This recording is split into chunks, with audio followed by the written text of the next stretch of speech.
Foley, Belgravia, take 4.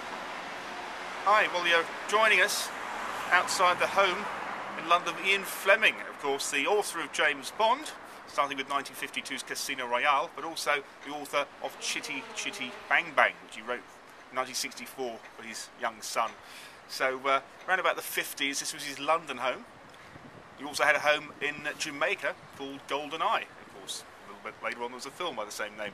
GoldenEye itself named after Operation GoldenEye, in which he was involved during the Second World War. He himself was not a spy as such, but he certainly knew them. He worked in naval intelligence. In fact, possibly the role model for James Bond was his boss, Rear Admiral John Godley. He was James Bond, of course, commander of the Royal Navy, if you looked at some of the movies.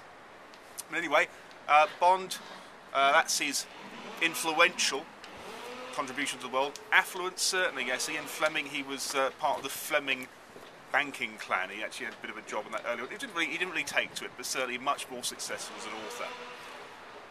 His friend in Jamaica was a chap called Noel Coward, quite a character, and we'll be having a look at his home down on Gerald Row a little bit later on, and that really sort of typifies the sort of stereotypical upper-class, high-life character that you might find around here in Belgravia, and of course the author of wonderful songs like Mad Dogs and Englishmen. So it's a great deal of these blue plaques.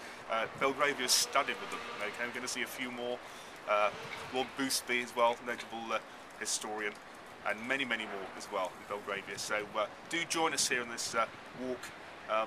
Great architecture, it's a very varying landscape in London. Little lanes, great big huge houses with tiny little secretive lanes as well, and some great stories for the local characters here.